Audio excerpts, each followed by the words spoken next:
Nuestro querido amigo, Richard D. Wolff, está aquí con nosotros. Bienvenido de nuevo, Richard. Welcome back, Richard. Muchas gracias, Nima. Encantado de estar aquí.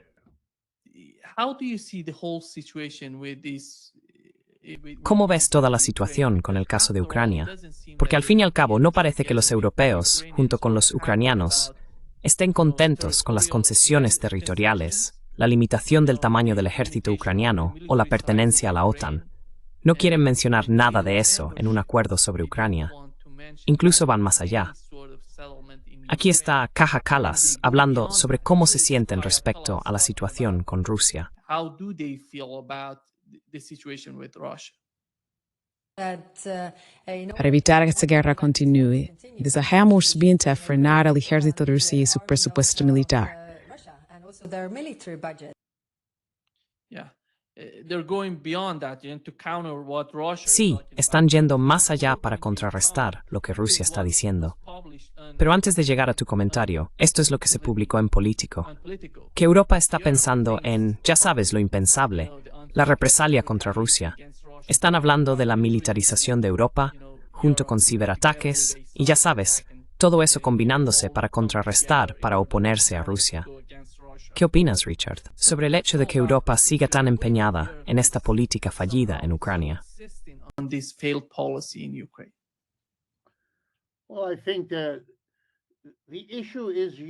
Bueno, creo que la cuestión es Europa, y quiero empezar planteándola de una manera que sea comprensiva con Europa, porque en parte me siento comprensivo con ella.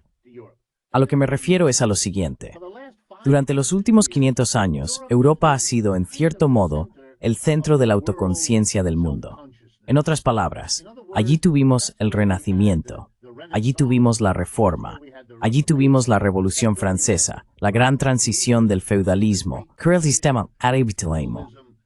Y en cuanto surgió el capitalismo, emprendió una actividad global que ningún sistema anterior había sido capaz de resistir, crear una economía global.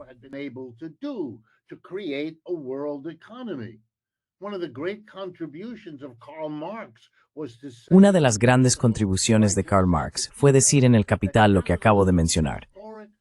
Enseñarnos que la función histórica del capitalismo es crear una economía mundial, un verdadero sistema de comercio global, reunir todas las diferentes partes del mundo, Asia, África, América Latina y así sucesivamente, en una totalidad económica y por tanto también política y cultural. Hoy tenemos esa totalidad. Europa la logró. En el camino, hizo cosas horribles, la violación colonial de grandes partes del mundo, horrenda, y dos de las peores guerras mundiales que hemos visto en términos de destrucción. Pero también lograron algo, muchos avances tecnológicos, intelectuales, de todo tipo.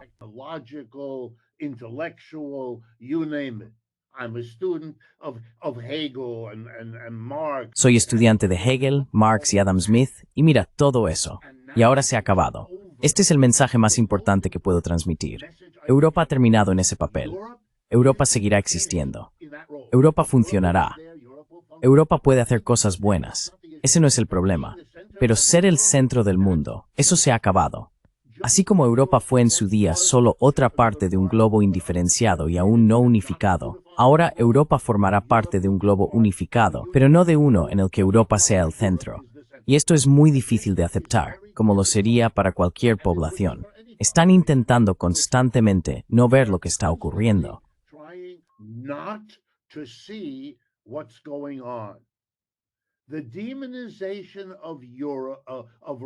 La demonización de Rusia es algo infantil, un intento de no ver lo que acabo de describir y de pensar que tu problema es alguna fuerza maligna externa que te amenaza.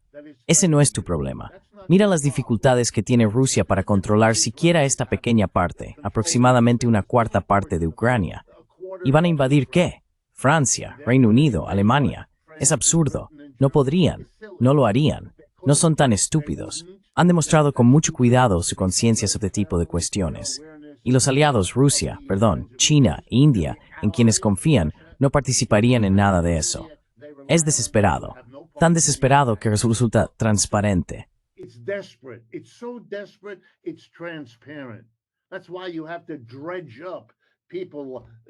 Por eso hay que sacar a la gente, ya sabes, de las repúblicas bálticas, con su peculiar historia dentro y fuera de Rusia, para gritar contra Rusia, como la derecha de allí lleva haciendo desde hace un siglo. Esto es aburrido como planteamiento. Deberíamos superarlo. Es puro chivo expiatorio. Rusia es una alternativa conveniente para que Europa enfrente la triste realidad de que es una parte menguante y cada vez menos importante de una gran economía mundial, dominada por un lado por el poder ascendente de China y los BRICS, que ahora representan alrededor del 35% de la producción global, frente a Estados Unidos y el G7, que están en declive y ahora representan quizá el 27 o 28% de la producción mundial. Of the world's output. And that's only getting worse. It's gotten worse, that gap. Y eso no hace más que empeorar. Esa brecha se ha ampliado cada año desde 2020, cuando ambas se cruzaron, cuando el PIB total del G7 era aproximadamente igual al PIB total de los BRICS en ese momento. Y ha ido empeorando cada vez más. Mira, las condiciones económicas en Europa son muy graves. Leí esta mañana que la última encuesta en Alemania sitúa al señor Merz con un 23% de aprobación. ¿Sabes? Solo llegó al poder en mayo, medio año, y Azbenethang. Y Starmer está en la misma situación, y Macron en la misma situación. ¿Sabes cuál es la tasa de crecimiento del PIB ahora mismo en el Reino Unido? 0,1%. You know what the GDP growth rate right now is in Britain? 0.1%. You know what that is? That's stagnation. And since their inflation... ¿Sabes lo que es eso? Eso es estancamiento. Y como su inflación ronda el 4% anual, tienen esta inflación, una economía estancada con precios en alza y un presupuesto recién anunciado que va a empeorar la situación. Están presionados y asfixiados. Y luego tienen esta guerra en Ucrania, que imaginaron, no deberían haberlo hecho, pero lo imaginaron, que sería fácil de ganar, porque era solo Rusia por un lado y todo Occidente por el otro. Bueno, es una lección de malinterpretar la situación. Y ya sabes, solo va peor. Así que para mí, toda esta historia debe verse en ese contexto. Estados Unidos ve el callejón sin salida que representa Ucrania para ellos. Tienen un chivo expiatorio diferente. El chivo expiatorio en Estados Unidos es la inmigración. Scapegoat. The scapegoat in the United States is immigration. By the way, as it is in many European countries. Por cierto, es lo mismo en muchos países europeos. Pero aquí es el tema número 1, y quizá el número 2 sea China. Rusia no está desempeñando ese papel, y Estados Unidos no está ni de lejos tan abajo en la escala del declive como Europa ya lo está. Europa lleva mucho tiempo en declive.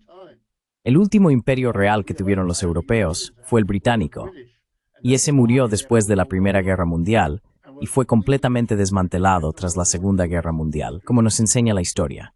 Así que los europeos están más avanzados en ese camino. Se están volviendo cada vez más desesperados. Mira la situación. Cada gran avance tecnológico se produce o bien en Silicon Valley, en Estados Unidos, o en China. Todos lo sabemos, todos lo vemos. De ahí vienen los avances. Ahí es donde la inversión es sólida. Vamos, habría que estar ciego para no verlo, o cegado por la necesidad de no verlo. Or blinded by a need not to see. And for me, these wild... Y para mí, esas declaraciones exageradas, vamos a ganar en Ucrania. Bueno, los rusos ya nos habían hecho saber que estaban muy molestos a medida que la OTAN se movía hacia el este. Se les habían hecho esas promesas, aunque no sea algo tan importante, de que eso no ocurriría. Bien, ocurrió. No deberíamos habernos sorprendido tanto. Y siguió ocurriendo. Pero ya sabes, recuperar Polonia, recuperar Alemania del Este, eran países que realmente eran distintos. Pero Ucrania estaba integrada en Rusia de una manera en que las otras partes de Europa del Este no lo estaban. Así que no es tan sorprendente que al final trazaran una línea roja, y era algo serio. No hagáis esto, no hagáis esto. Occidente lo hizo de todos modos, bajo la influencia de la misma mentalidad que se ve ahora. Vamos a dividir, vamos a decirles a los rusos qué tipo de ejército deben tener. Tell the Russians what kind of military they're going to have. That's over. That's not available to you anymore. Eso se acabó. Ya no está disponible para ti. Simplemente no lo está. Can you? Y sí, puedes verlo en tu desesperación salvaje. Europe reminds me Europa me recuerda a una persona que se está ahogando en el agua. Una vez me formé para ser socorrista, Ya sabes, una de esas personas que están en la playa y ayudan a quien tiene problemas para nadar. Y una de las primeras lecciones que nos enseñaron fue que si hay alguien ahí fuera luchando, tienes que acercarte de manera muy concreta, por detrás, porque mientras gritan y se hunden, te arrastrarán con ellos, especialmente si son grandes. Así que tienes que aprender la técnica. Europa está en un declive agitado y quiere arrastrar al mundo con ella. Por eso pueden hablar del modo que acabas de mostrarnos. That's why they can talk in the way you just showed us. Provoke. Ya sabes, provocar. Ese es todo su juego. Todo su juego es lo que está causando toda la tensión. Quieren arrastrar a Estados Unidos a lo que intentan hacer, y eso es revertir el declive de Europa. Por eso, cuando cometen un desliz y el micrófono sigue encendido, oirás lo que realmente quieren. Dividir Rusia en pequeños países para poder, al final, ¿qué? Contrarrestar lo que está ocurriendo en el mundo. Piensa en su fantasía. Los sueños utópicos de la gente te dicen mucho sobre ellos. Si pudieran observar Rusia, observar Taiwán de China, entonces tendrías a Estados Unidos en un extremo, una Unión reducida sin Rusia en otro, y una Europa amplia absorbida a Rusia. Cada superficie de una apariencia de más nuclear. That would bring them a nuclear weapon apparatus. That would bring them vast geography. Eso les daría una vasta extensión geográfica, todo el petróleo, el gas y la energía barata. Puedes imaginar la emoción. El problema es que eso no está sobre la mesa. No pueden hacerlo. Los rusos ya lo ven todo. Los chinos también lo ven. Y los estadounidenses que tampoco pueden hacer nada al respecto. Ya sabes, en todos estos movimientos, Europa está demasiado dividida. Europa está demasiado abajo en la escala como para hacer mucho al respecto. Así que se vuelve histérica. Lo que estás viendo es el esfuerzo histérico. El señor Trump intenta, a su manera torpe, desvincularse de todo esto. Aquí, Europa, hazlo tú. Los europeos quieren controlar lo que ocurre, pero no tienen el poder. Realmente saben que no tienen el poder. Así que o consiguen implicar a Estados Unidos o pierden. De eso se trata todo esto. Or they lose. So that's what this is about. They could care less about the Ukraine. Les importa un comino, Ucrania. Eso es solo el juego. El problema es aferrarse a Estados Unidos, porque sin ellos no sois absolutamente nada. Y ese nada en absoluto os está mirando a la cara de una forma que ninguna administración estadounidense antes de Trump se había atrevido a decir en voz alta. En privado, aquí en Estados Unidos, puedo asegurarte por conocimiento personal que los principales pensadores políticos y responsables de políticas han hablado de desvincularse de Europa desde hace mucho tiempo. Son muy conscientes de que el equilibrio entre beneficio y pérdida ha cambiado. Al final de la Segunda Guerra Mundial, necesitabais aliados contra el comunismo y la Unión Soviética. De eso se trataba. Y lo conseguisteis. Hicisteis un trato con Europa. Nosotros os daremos protección militar. We will give you defense protection, and we will give you a privileged relationship with us. Y os dimos una relación privilegiada con nosotros.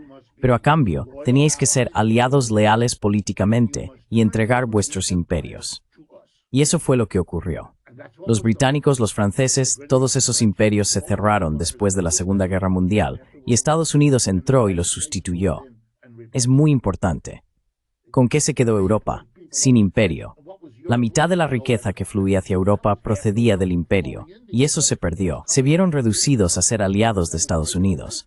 A cambio, se les concedieron todo tipo de beneficios y privilegios. Fue un buen trato para ellos. No digo que no se beneficiaran. Lo hicieron. Obtuvieron el Plan Marshall. Se les ayudó a reconstruirse después de la Segunda Guerra Mundial. Todo eso es cierto.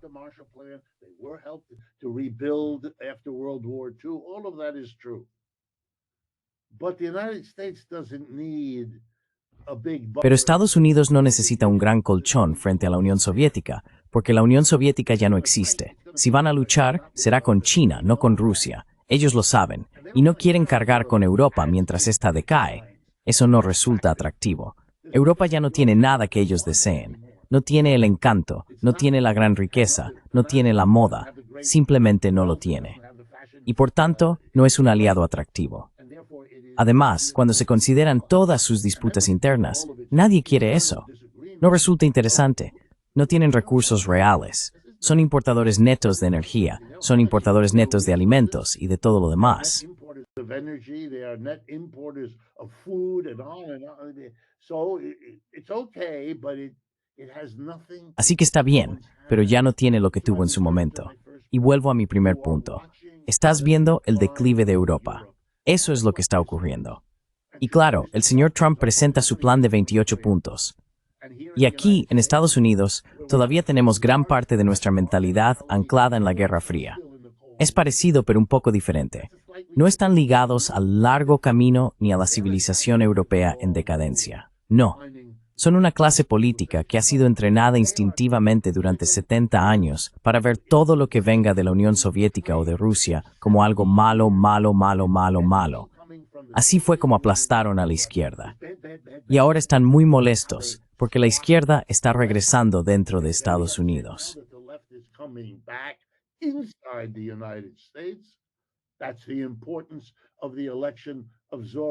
Esa es la importancia de la elección de Zoran Mamdani en la ciudad de Nueva York, de Bernie Sanders, de Ocasio-Cortez, y está creciendo literalmente cada día en Estados Unidos. Estoy sentado aquí, puedo decírtelo, está por todas partes. Nunca antes en mi vida había visto algo así, lo que significa que nunca antes en la vida de los líderes políticos de Estados Unidos habían tenido que enfrentarse a algo distinto de republicanos y demócratas. Todo lo demás o no existía o era diminuto. Eso ya no es cierto. Y el mundo está cambiando, y esas personas políticas se aferran al universo político en el que crecieron. En Estados Unidos no tenemos políticos que también sean personas reflexivas.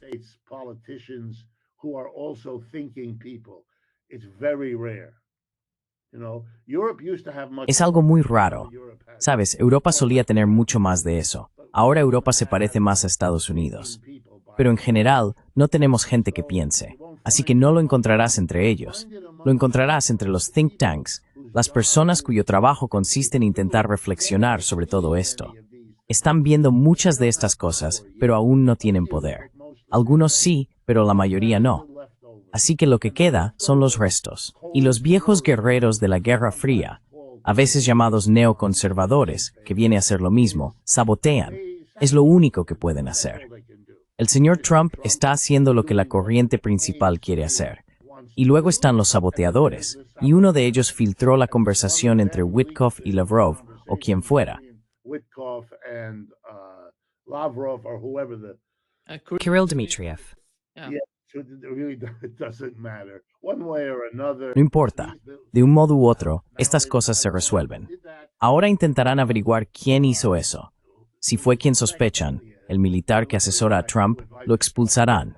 Habrá otro. Esto sigue en marcha, y todo el mundo lo sabe.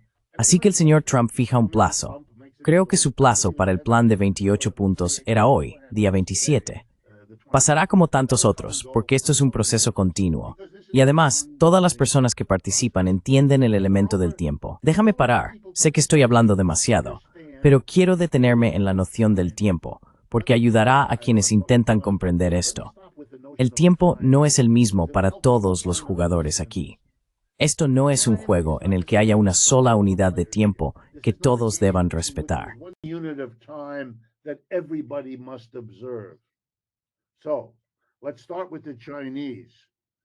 Empecemos con los chinos. Para ellos, ahora todo está relajado. ¿Por qué? Porque el tiempo juega a su favor. Durante 30 años, cada año, China se ha convertido en un actor más grande, más rico y más poderoso en la economía mundial. Cada año. Y cada año, Europa decae en relación con China. Y Estados Unidos se queda atrás en relación con China. Cuando oyes a un estadounidense hablar de la agresividad de China, eso solo refleja su necesidad de presentarlo así. Pero no tiene nada que ver con eso.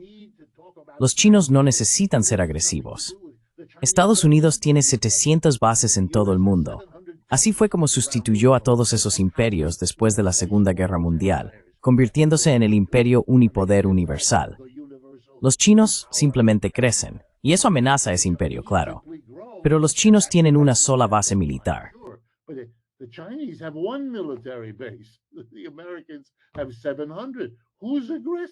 Los estadounidenses tienen 700. ¿Quién es el agresivo? Ya sabes, quiero decir, esto es infantil. Una vez que lo ves, los europeos tienen una noción completamente diferente del tiempo. Están apurados. De hecho, tienes a esa mujer, Kallas, hablando con una expresión de satisfacción en la cara sobre controlar el ejército de Rusia. Eso es porque estás perdiendo la guerra, cariño. No estás ganando, estás perdiendo. Estás perdiendo gravemente. Y no hay fin a tus derrotas. Ya estabas perdiendo antes de tener ese trabajo. Has estado perdiendo durante todo el tiempo que lo has tenido y seguirás perdiendo. Y esto es muy doloroso para ti, lo entiendo. Pero el tiempo es su enemigo. Tiene prisa. No quiere que el señor Trump tenga más tiempo para elaborar una nueva política.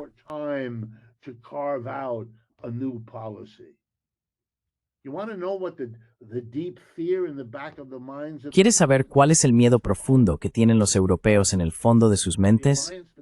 Es este: que la alianza entre China y Rusia se vuelva aún más sólida de lo que ya es, y que la desesperación de Estados Unidos ante lo que significa una alianza chino-rusa no haga más que crecer.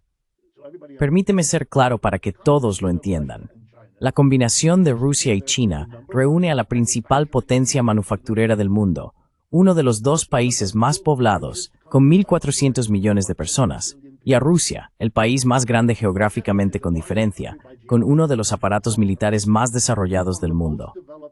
¿De verdad queréis construir vuestro futuro enfrentándose a ellos? ¿Qué os pasa?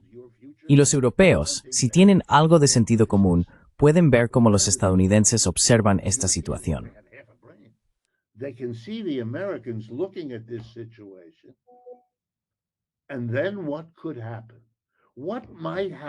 Y entonces, ¿qué podría pasar?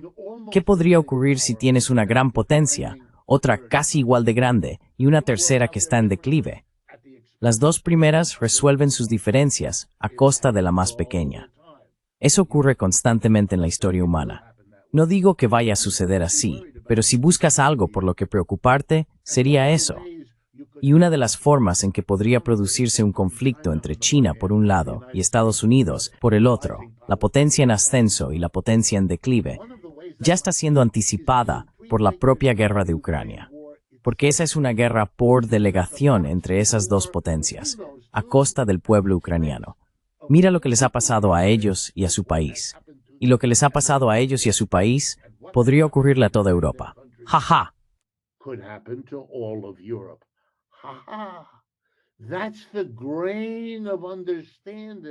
Ese es el grano de comprensión que se esconde tras la búsqueda de chivos expiatorios. No es que Rusia represente ahora una amenaza tan grande, no lo hace, ni lo hará en un futuro visible. Pero, en el fondo de la mente, al enfrentarse de manera semiconsciente al ascenso de China y a su yuxtaposición con Estados Unidos, ¿qué le queda a Europa? ¿Se dan cuenta? No mucho. Así que más vale que elaboren un plan. No tienen ninguno. ¿Una estrategia? No veo ninguna. Una que implique relacionarse de nuevas formas con Estados Unidos, por un lado, pero también con Rusia y China, por el otro. Aún tienen suficiente riqueza en Europa. Todavía les queda bastante después de 500 años. Tienen cosas que ofrecer. Son ricos. Hay aproximadamente 300 millones de personas que son ricas, como en Estados Unidos, donde hay unos 300 millones de personas que son ricas, relativamente hablando. Eso es mucho.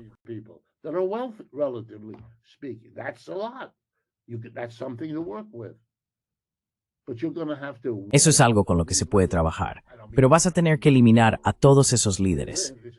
No me refiero, ya sabes, a sus vidas. Esto no es un ataque personal contra ellos.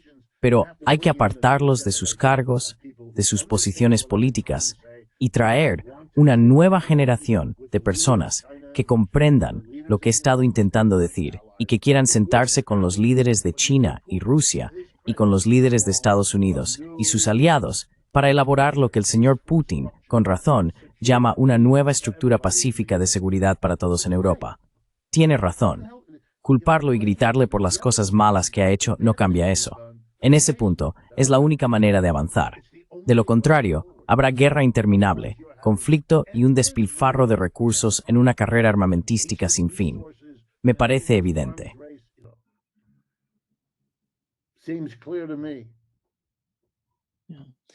Richard, You mentioned the Sí, Zohran Mamdani Richard, in- mencionaste la victoria de Zohran Mamdani en Nueva York y lo que eso significa políticamente en Estados Unidos. Pero cuando ves la reunión entre Donald Trump y Zohran Mamdani, sientes algo diferente, porque estos dos se atacaban mutuamente antes de las elecciones. Y ahora, justo después, ves a Donald Trump sentado junto a Zohran Mamdani. Incluso cuando un periodista le preguntó a Zohran Mamdani si cree que Donald Trump es un fascista, Trump dijo, adelante, di que sí, no hay problema con eso. Ya sabes, eso muestra cómo la gente quiere formar parte del bando ganador. Exacto. Esta fue la jugada, ya sabes, en el despacho oval. Sí, absolutamente. Creo, Richard, que este es el punto crucial para Europa. Si van en esa dirección, estarán en el bando perdedor. They're gonna be on the losing side. And that's where the United States would leave them. Y ahí es donde Estados Unidos los dejaría, con todas las dificultades a las que se enfrentarán en un futuro próximo. ¿Ves algún indicio de que comprendan la realidad de los seres humanos? Que entienden que este apoyo de Estados Unidos, América estando en Europa, apoyando a Europa, cooperando con Europa, acabará por terminar debido a lo que está ocurriendo en el mundo hoy en día? Alemania es una de las mayores economías de Europa, impulsada por energía rusa barata. Han cortado ese suministro y han dañado la economía alemana. En realidad, siguen por el mismo camino. No lo sé. Si Alemania cae, ¿cómo va a beneficiar eso a Europa a largo plazo? How is that going to help Europe in a long run? It's caught, it can't. Let me respond. Está bien. Déjame responder a cada una de las cosas que has dicho por turno. Tienes toda la razón. El objetivo y propósito de la reunión entre Zohran Mamdani y Donald Trump era escenificar un momento muy estadounidense. Es como si lo que estuviera en juego aquí fuera una carrera entre 3 o 4 personas que cada una quería ser alcalde de la ciudad de Nueva York. Y el señor Trump quiere ser un ganador. Se considera a sí mismo un ganador. Habla de sí mismo como un ganador. Insiste en que ha ganado, incluso cuando evidentemente no lo ha hecho, como en este caso, en el que apoyó al señor Cuomo, que fue completamente derrotado por Mamdani. Así que está justo ahí con el perdedor. Necesita borrar esa imagen. He needs to erase that image. He needs to replace endorsing Cuomo. Tiene que sustituir el haber apoyado a Cuomo, un gran error, por estar cerca del ganador. Tiene que identificarse con el ganador. Estoy trabajando con el ganador. Soy un ganador. Él es un ganador. Todos somos ganadores. Y de eso se trata. Nunca utilizó la palabra socialismo ni fascismo. Por cierto, si escuchas a Trump, usa socialista, comunista y fascista como sinónimos. No los diferencia. Para él, simplemente son gente malvada, mala y nada más. No saben que está mancinizado Mamdani. No saben que Mamdani entiende el fascismo. No saben si más gente de la ondades en todo eso. He's not aware of the varieties of none of it. Right? So it's just about, as you understood. Así que se trata simplemente, como has entendido, de estar con el ganador. Nos entendemos, nos ayudamos, somos los ganadores en este mundo. Y así es como convierte la derrota en las elecciones de Nueva York en una ventaja. Y ya sabes, eso es inteligente. ¿Qué va a hacer? Gritarle al tipo. No tiene sentido, ¿verdad? Si quieres socavarlo, cosa que puede que haga, todo se hará discretamente de 100 maneras. Y luego, cuando llegue el momento adecuado, será público. Pero así es como se va a hacer esto. Y Zohran Mamdani sin duda lo sabe. Y si no lo sabe, lo aprenderá pronto. Surely knows that, and if he doesn't, he'll learn it soon enough. What's there for Mr. Mamdani is a completely. Lo que le espera al señor Mamdani es una obra de teatro completamente distinta. Mamdani entiende que ahora es el nuevo socialista número 1 en la política estadounidense. Al ganar en la ciudad de Nueva York, tiene más peso y por ser joven, es mucho más importante de lo que puede ser Bernie Sanders, que es un senador mayor de un estado muy pequeño, Vermont. Eso no forma parte del resto de Estados Unidos. Es algo muy diferente. Y como se trata de la ciudad de Nueva York, ser alcalde es un cargo más relevante que ser miembro del Congreso, como lo es Ocasio-Cortez. Y ella también es importante, pero de otra manera. Él es ahora la gran realidad. Así que lo que tiene que hacer es encontrar la manera de crecer y desenvolverse como socialista en un entorno hostil. ¿Qué tipo de socialismo puede promover y construir? ¿Qué significa realmente la palabra? No es comunista ni nada por el estilo. No, he's not a communist or anything like that. Even his socialism is very moderate. Incluso su socialismo es muy moderado. Siempre lo fue. Los socialistas democráticos, que es el nombre del grupo aquí, son con diferencia la organización socialista más grande de este país ahora, pero una de las razones es que es tan moderada. Es como si fueras a introducir el socialismo, esta sería la versión más aceptable que podrías desear. Ya sabes, va a poner un impuesto del 2% a los superricos, ¿de acuerdo? Eso los deja siendo superricos y no le da el dinero para transformar el país o la ciudad, ni nada por el estilo. Pero puede hacer cosas buenas, y puede ser cuidadoso, y es bueno en eso, mostrando a la comunidad, mirad lo que estamos haciendo aquí. Y como los otros, los republicanos y demócratas normales, han sido tan malos gobernando, han sido corruptos, ineficaces. Have been corrupt, ineffective. He doesn't have to do all that well to do better. No tiene que hacerlo tan bien para hacerlo mejor. Te daré un ejemplo, que es lo mejor a lo que puede aspirar.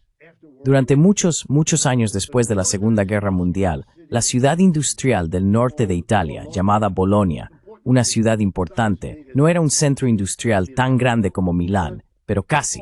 Está en esa parte norte de Italia, que está industrialmente desarrollada.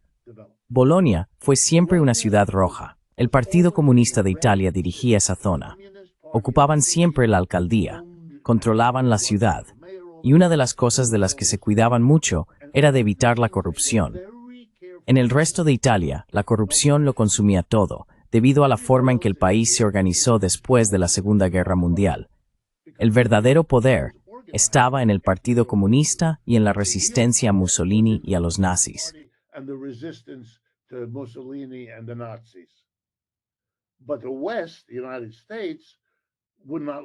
Pero Occidente, los Estados Unidos, no permitió que esa gente gobernara y entregó el gobierno a quien pudieran comprar para hacerlo.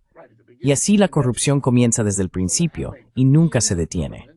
Por eso, tener un gobierno limpio en Bolonia fue un logro tan grande que el pueblo de Bolonia, muchos de los cuales eran anticomunistas por la ideología de la Guerra Fría, siempre votaban por los comunistas de todos modos. Y si les preguntabas por qué, sin corrupción. ¿De acuerdo? Él puede hacerlo. El señor Mamdani, no sé si lo hará, pero puede hacerlo. Y si lo hace, será una manera muy inteligente de construir el socialismo. Ahora hay socialistas por todo Estados Unidos que siempre han estado ahí.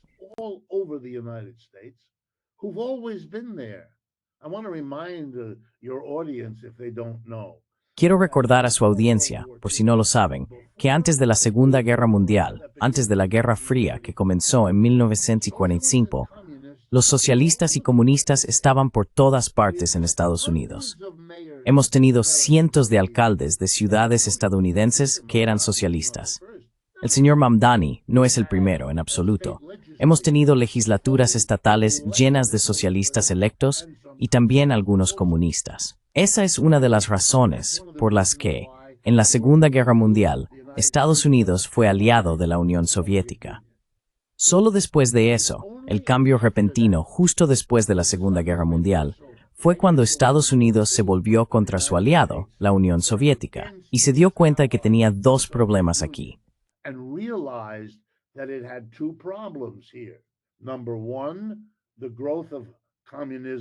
En primer lugar, el crecimiento del comunismo apoyado por la Unión Soviética a nivel mundial, y luego el poder de los comunistas y socialistas que se habían fortalecido mucho durante la Gran Depresión de la década de 1930. Entonces, ¿cómo se afrontaron estas dos amenazas al capitalismo estadounidense? Se emprendió una guerra, una cruzada anticomunista, que permitió destruir a los socialistas y comunistas dentro del país, cosa que se hizo, y justificar la sustitución de los imperios europeos en todo el mundo diciendo, estamos trayendo democracia y libertad en lugar del antiguo horror colonial.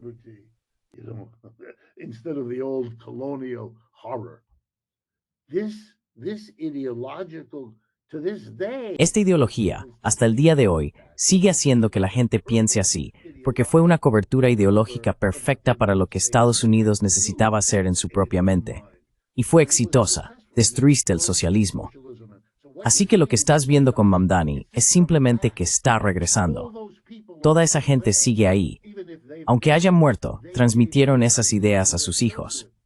Y así los socialistas de toda América, ya sabes, me encuentran y hablo con ellos. Es parte de mi trabajo. Están por todas partes, preguntándose, oh, si el señor Mamdani pudo hacer lo que hizo en Nueva York. Y no son musulmanes. Así que para ellos es solo socialismo, pero puede ser protestante, católico o judío sin la carga adicional de ser musulmán.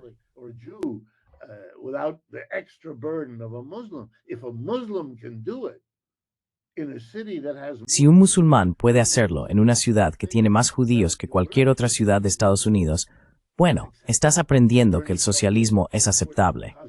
Bernie lo demostró, Ocasio-Cortez lo demuestra, y ahora él lo demuestra. Vas a ver cada vez más de eso.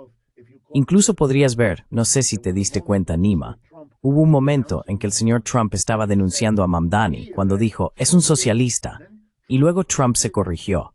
Dijo, no es un socialista, es un comunista. Ese es el reconocimiento del señor Trump, el presidente, de que llamar a alguien socialista ya no tiene el mismo efecto que antes. El mundo está cambiando, e incluso él lo está entendiendo. Eso es lo que está ocurriendo ahora. Y en todo esto, los europeos, ya sabes, simplemente termino hoy donde empecé.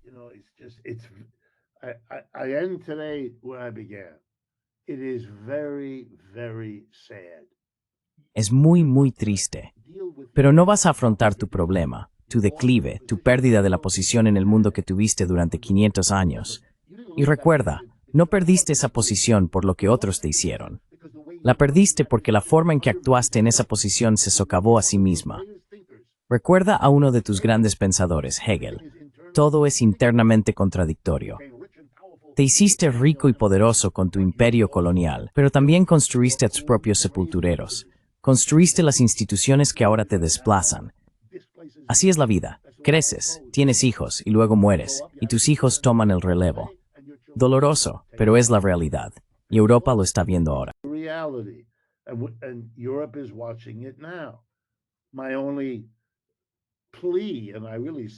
Mi única súplica, y lo digo de verdad, creo que ya te lo conté. Mi padre era francés, mi madre alemana. Hablo francés y alemán.